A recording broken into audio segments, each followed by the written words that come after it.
Good morning, good afternoon, or good evening, and assalamu alaikum. Today is Sunday, November 12th, and we are now on video number 13 in the Journey to Islam series.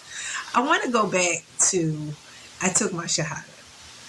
So I took my shahadah with conditions. I took my shahadah with my own understanding of Islam.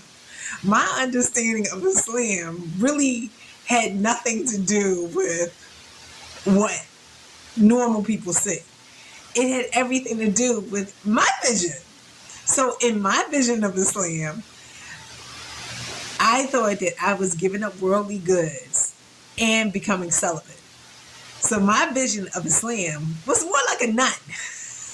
It was a woman who dedicated herself to the religion, and she covered, and she was, celibate. She was single. So that's actually what I thought. And I just find it funny that that's what I thought, because I had Muslim friends. And I thought my Muslim friends were all like me. But I think that you can only see what you want to see. And you see what fits the assumptions you make.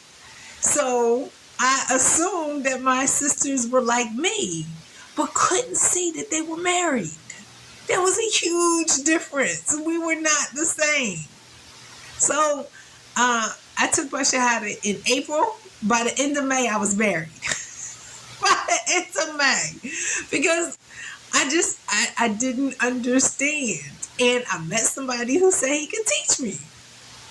Well, he was much further along on his journey to Islam than I was. I'm a new shahada. He's been Muslim for more than 10 years at this point.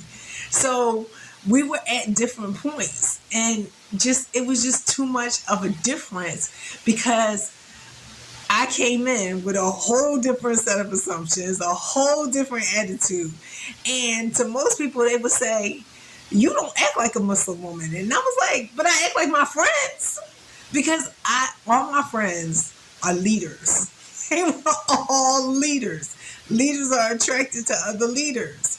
So I thought that we all act the same, except for they knew how to switch when they were in their relationships. And I didn't, because I had never been in a relationship.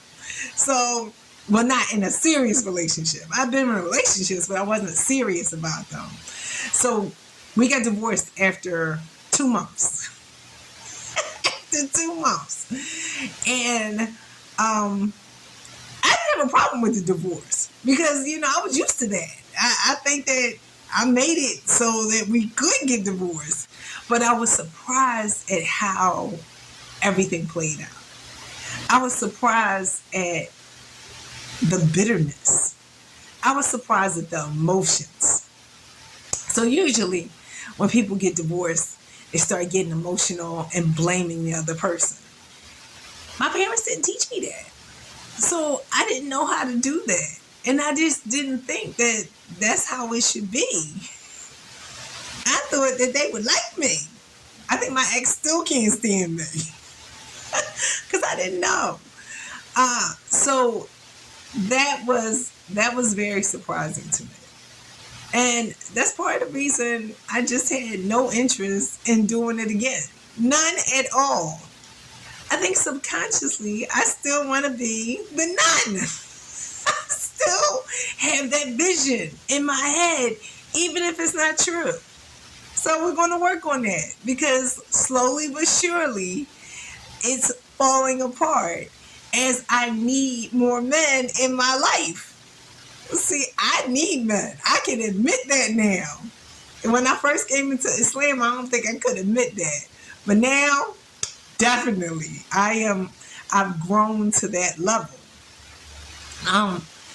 But I think that it's just a journey, and I need to keep going.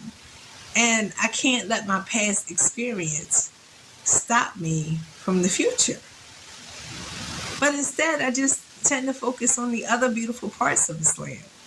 I could focus on prayer. I could focus on zakat. I could focus on gratitude. I could focus on fasting. I could focus on patience. Oh, And patience was a hard one for me to accept. And hopefully, if I've done everything right, inshallah, I get to focus on Hajj. So in my next videos, I'll talk about the beautiful parts that I saw and experienced in Islam. Yeah, marriage was ugly, but there were way more beautiful parts than ugly. So thank you for joining me, and assalamu alaikum. Good night.